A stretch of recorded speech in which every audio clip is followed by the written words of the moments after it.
Family Theater presents Dan Duryea, Robert Alda, and Ona Munson.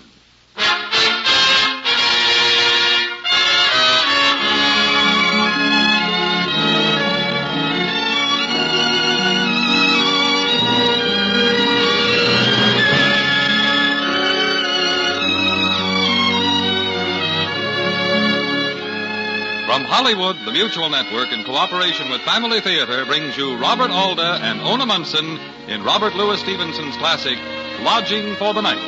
To introduce the drama, your host and narrator, Dan Duryea.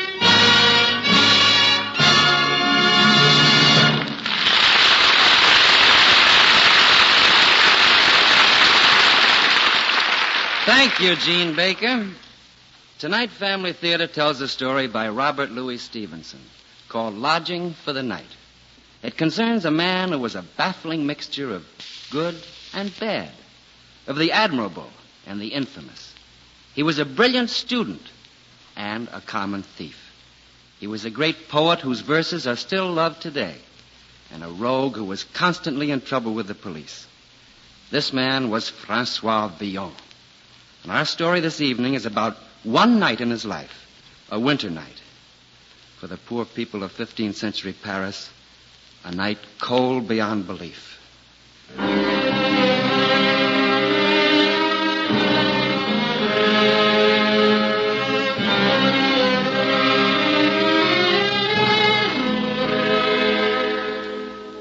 In the streets of Paris, wolves joined their howls with the whimpering of dogs and the whistling of the wind. Within Villon's apartment, a bare attic ironically next to the gallows on Saint-Denis Road, two of the thievish crew with whom he consorted were passing time by rolling dice, while the poet himself, paper and quill pen in hand, stared out the window at the macabre shadows dangling from the gallows ropes. While lords of war dined in state. Villon, close that window before we freeze to death. Listen, Montini. The wind rattling the gibbets. It's got them dancing the devil's jig up there on the gallows.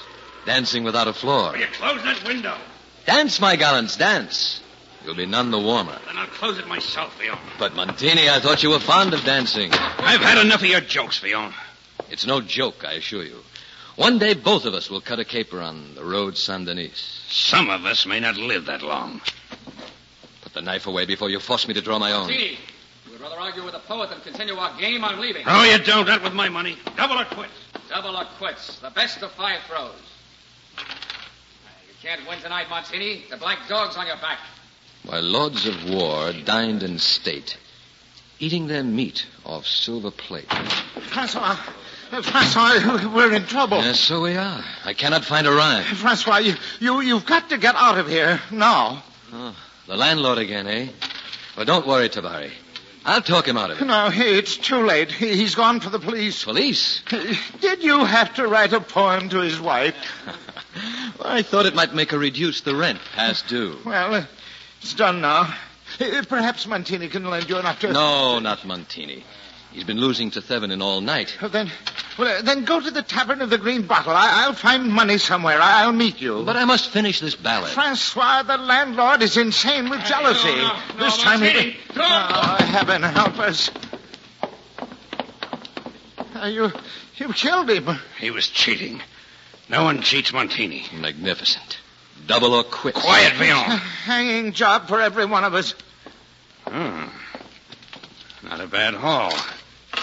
We'll divide it equally. Yes. Double for us and quits for Thevenin. Stop that laughing. Get hold of yourself, Francois. I always said he was soft. Well, here's your share, Tabari. Go on, skip. I'll take care of the poet. But I can't leave him here. This knife says you can. Don't forget, Francois. I'll meet you at the Green Bottle. On your way, Tabari. Come, I'll bolt the door after you. Now, Villon. It's not death or dying that frightens me. Only the look on that face. An empty leer at a blank ceiling. Is that what a man lives for? You're an old woman, Villon. Only one life is important to a man. His own. Not laughing now, are you? With this knife at your throat. You killed Thevenin, and then slit your own throat. We'll see who cuts a caper on Saint Denis. Leon, open up. Who is it? Hiding won't help, Leon. I brought the police. Open up! Open up or we'll break in. Well, Montini, shall we dance? Help me, Vion. You're clever. Send them away and save me. I'll give you everything. Well, that would be old womanish. Vion, please, I beg you. Use the window, Montini. I made handhold outside for just such an emergency. Landlord, you're disturbing my sleep. I'm dreaming of a new ballad. Well, goodbye, my poor dead Thevenin. I leave you my garret. It's not much, I admit. But it's like heaven in one respect. It's rent-free.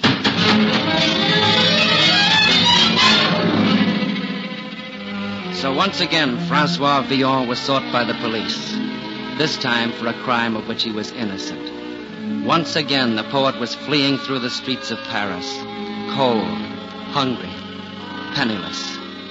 Cautiously, he made his way toward the Green Bottle Tavern to see Tabari, the only underworld friend he trusted. Tabari would get money somehow. But as he started out of an alleyway across the street from the Green Bottle, he stopped abruptly and pressed back into the shadows. Two figures stood in front of the tavern, and both spelled danger to Villon. Montini and the police. That's an odd combination. He's up to something tricky, no doubt of it. I wonder if I dare get closer.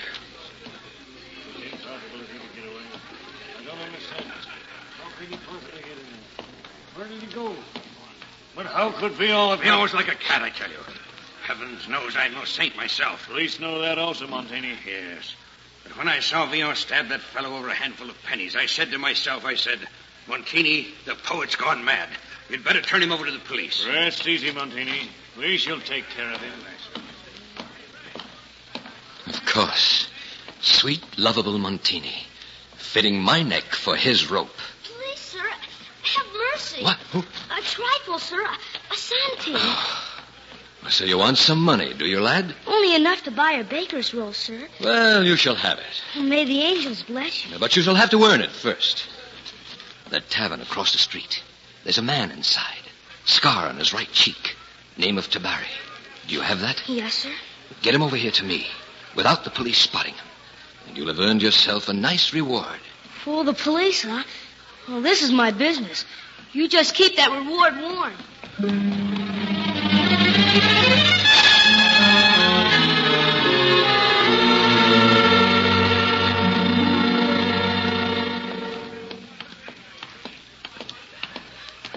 Boy, you're sure it was me he wanted? What was his name? He'll tell you himself. He's right in there, in the doorway. Tabari. Francois. Oh, thank heaven. The police are still in front of the cafe. I took him the back way. Nice work, lad. I'll take my reward. Well, in a moment. Let me finish with my friend first. Did you get your hands on any money, Tabari? Not a sou.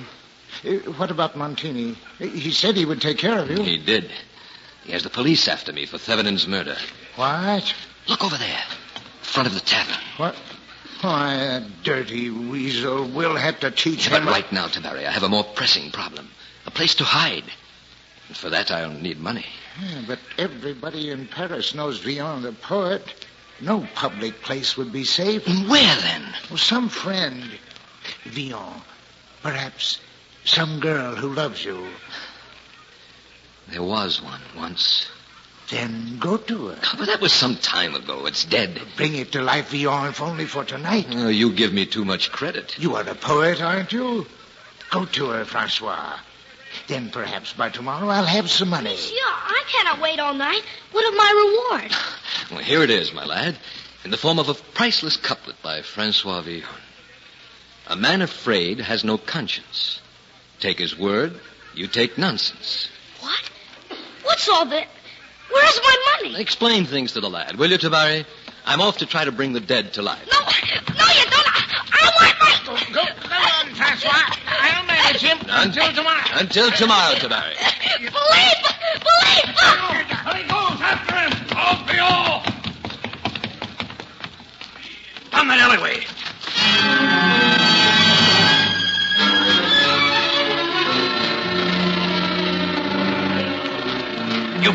suppose you've lost him. Don't worry, Montini. We'll get him.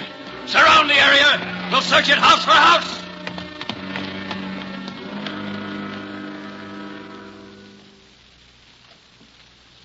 Gallows is hungry tonight, Francois. We had better be most persuasive with Milady Catherine.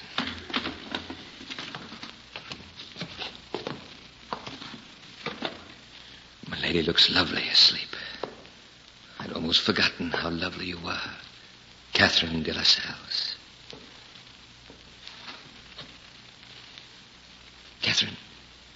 Catherine, open your eyes. It's Francois. Let me sleep. Let me... Francois. My Francois. Yes, you're Francois, who needs your help, but deserves only your hatred. No, Francois, no. I never did. I don't know. Oh, you know that. Catherine, I know I have no right to ask anything from you, but But you're in trouble. Where else would you come? It's wrong for me to burden you. Tell me. I'm wanted for murder. Murder? It was not my doing, you must believe me. Oh, my frantic Francois. Always in some scrape. I knew that someday, well, I didn't know how or why, but you'd come back to me. But you're half frozen. Let me get you a robe. Do you know, Francois, in a way you never left me.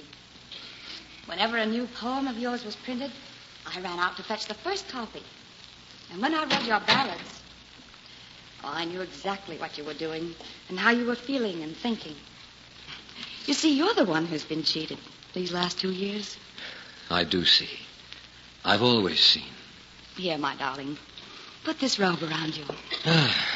Yes, that is better.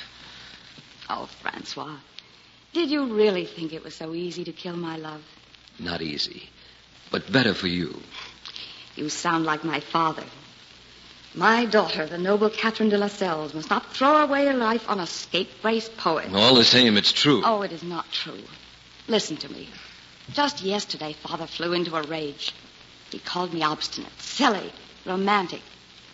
And to soothe him, I permitted the announcement of my betrothal to the Prince de Guermantes. So you did relent. For a moment, I was weak. Oh, I thought I'd make another kind of life with the prince. Until you came back tonight. Now I know that nothing can take you away again. No, Catherine, no. I never should have come here. Oh, Francois, it was meant to be this way. I'll hide you here for the night. And then in the morning we'll slip away together.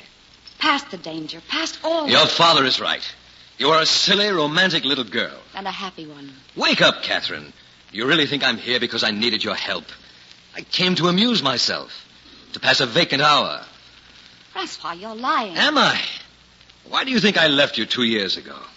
Why, the last thing in the world I want is to spend the rest of my life listening to your banalities. No. Oh, Francois, what you're saying, it can't be true. How gullible you are, my dear. Why, I'm no more wanted for murder than St. Oliver. Oh, I hate you. Go away. Go away. Goodbye, Catherine. And thank you for an amusing evening. And give the Prince de Guermantes my condolences.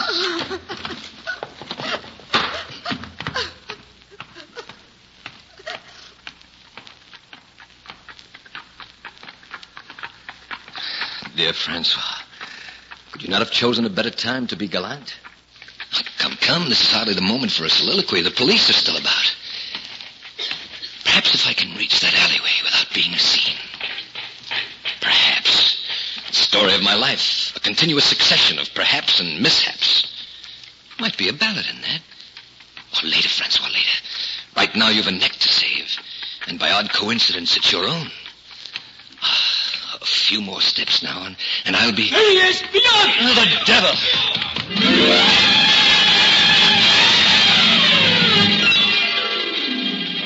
Again the chase began, through back alleys and across private gardens, down dark, deserted streets and over stone fences. And what its melancholy end would be, Villon knew well, unless he found refuge. He was one man, his pursuers many. He could stay ahead of them for a while, but eventually... And then he saw a street-level window slightly ajar. It was a chance. Heaven only knew what was inside, but it was his only chance.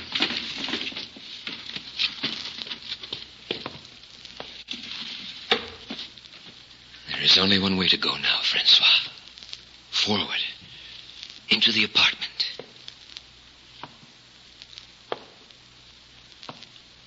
Whoever it is, the tenant is rich. With luck, perhaps a wealthy widow who would... There I am again. Perhaps. Anyway, it's quite evident that this is a man's apartment. And I'm about to meet the man. There's a light behind that drape.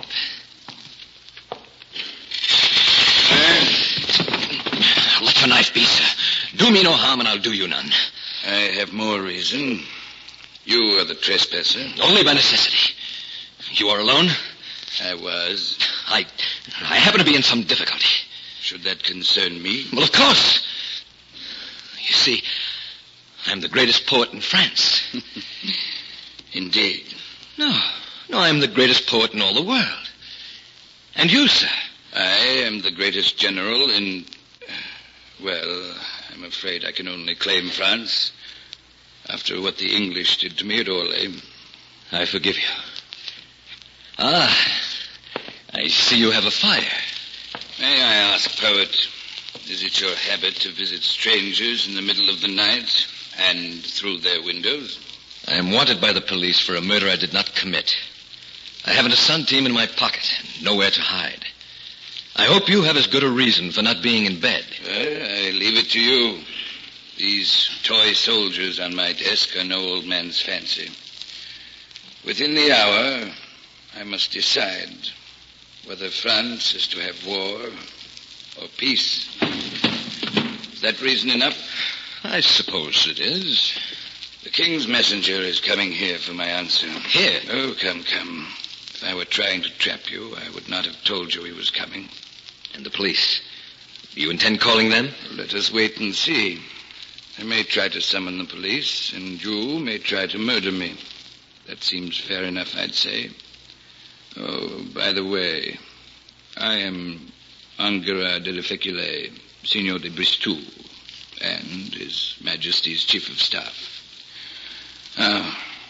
Young man, who may you be? I am called Francois Villon, a poor master of the arts of the University of Paris. I know a little of Latin and a great deal about lockpicking. And by the way, I am very fond of wine. May I? Oh, please do. My thanks. Some for you? Oh, thank you. I think I could almost do without the necessities of life, if I could have the luxuries. Your very obsequious servant, my lord. No servant of mine. My guest for this evening. No more. It's rude for you to stare, my lord. Do you find something odd about me? A brief moment, Villon. I thought perhaps your arrival tonight was a well-timed blessing. That from you I could obtain an idea of the people's feelings about war or peace. But no. You are not representative of the good people of France. You're mistaken. Not about me, but about yourself. You don't want to know the people's feelings. You are merely glad of a chance to delay making your inevitable decision. Why, how dare you? As to how the people do feel? Why, they're cold and hungry and miserable. And war would worsen their lot. It always has. And now that I've told you, my lord, does it make any difference to you? Oh, to you, Mr. Lockpicker? It is ridiculous for you to take on pious airs about the people with me. You, a thief? Yes, a thief. But in war, you soldiers call it foraging. And you make a virtue of it. That English bow on the wall, for example. All these foreign goblets. Golden, no less. I'm sure you call them trophies. But if they were found on me, they'd be called stolen goods. I took these goblets in the course of battle. Exactly what I meant. The wars are the field of honor. Do you compare a soldier to a brigand? Personally, I don't know. But I'm sure the farmer prefers the thief who silently steals a couple of his mutton chops to the army which arrives blowing gloriously on a trumpet and takes away the whole sheep. I'm sorry for you, young man. I hope you may still repent. and change. There are few people more given to repentance than Francois Villon. As for change, my lord, let someone change my circumstances. A man must continue to eat, if it were only that he may continue to repent. Villon, your mouth is full of subtleties, and the devil has led you far astray. Now listen to me. The devil is only a very weak spirit before God's truth, and his subtleties vanish at a word of true honor, like darkness at morning. I learned long ago that a gentleman should live gallantly and lovingly to God and the king and his lady. But you are attending to the little ones and have totally forgotten the great and real ones, like a man doctoring a toothache on Judgment Day. That is why you are wretched.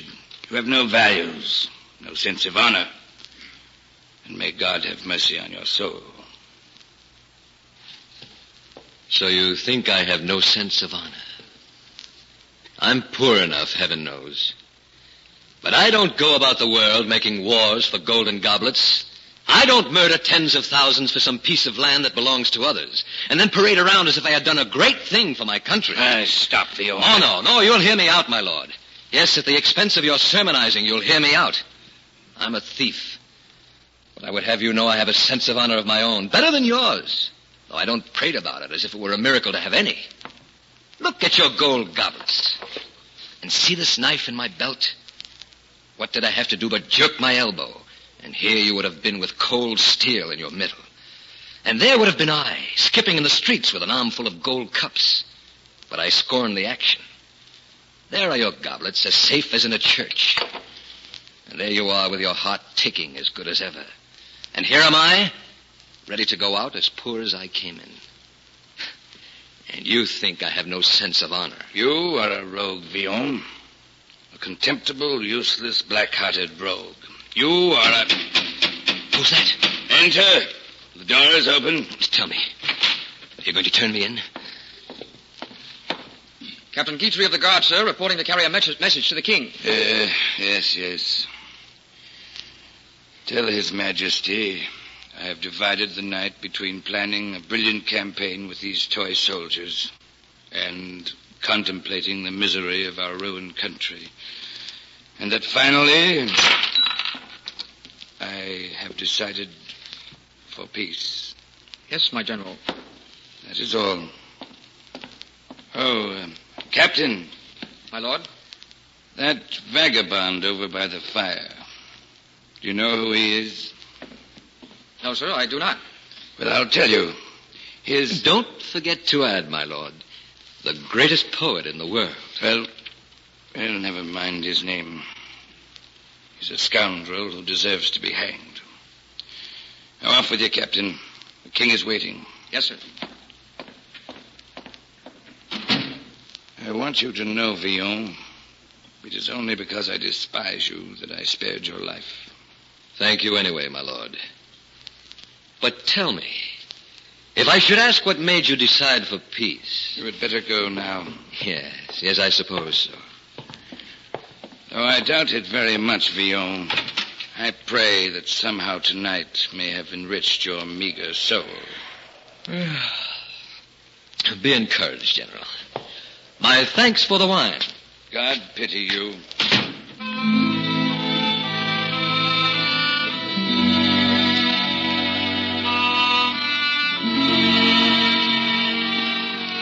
So Villon went back into the streets. The cold night was ending, the police hunt slowly dissipating, and for the moment, Villon was safe. Safe for more ballads and for more impudent villainies. Morning found him waiting in a doorway across from the Green Bottle, his cape still wrapped around him as when he left the general's apartment. Please, sir, have mercy. A trifle, a centime. Oh, thank you, sir. Here, lad. Oh, thank you, sir. Oh, it's you. Police! Easy, my boy. I've come back to give you your reward. Here, see what I have inside my cape for you. A handsome goblet. Why, it's gold. Well, naturally. You stole it. Oh, no. It's a trophy. taken honorably on the field of battle. Take it along, lad. It'll bring you a nice price at the pawn shop. And though I doubt it very much, I pray that somehow it will enrich your meager soul.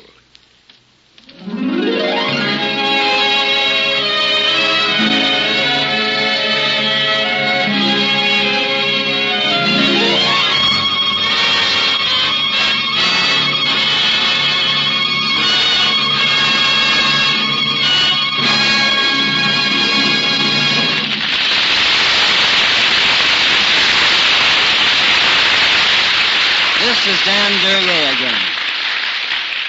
What Villon most needed in his desperate search for refuge, in fact, in his very life, was not a place of hiding, but the security of a home. For all of us, there's no security like the security of a happy home. And what's the chief source of that security? It's prayer. Daily family prayer. Prayer that supplies a foundation for all the relationships within the home, that brings peace and love and understanding to the family circle, that makes the homes of our day strong against all the forces that threaten to disrupt them. Prayer, which welcomes God into the home and acknowledges the dependence of all its members upon him. That is the mortar and the timber and nails that make a house a home. That is security. Again, we remind you, the family that prays together stays together. More things are wrought by prayer than this world dreams of.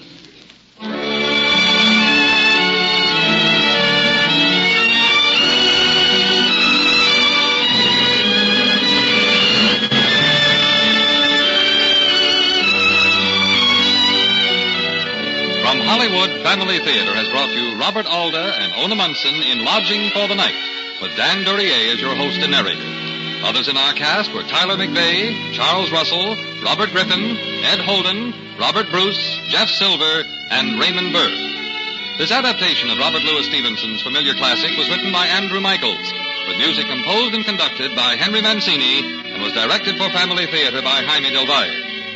These Family Theater broadcasts are made possible by the thousands of you who felt the need for this type of program, by the Mutual Network which has responded to this need, and by the hundreds of stars of stage, screen, and radio who have so unselfishly given of their time and talent to appear on our Family Theater stage. To them and to you, our humble thanks. This is Gene Baker expressing the wishes of Family Theater that the blessings of God may be upon you and your home, and inviting you to join us next week at this time when your Family Theater will present Lloyd Nolan, Betty Lynn, and John Howard in another of Stevenson's classics, The Black Arrow. Join us, won't you?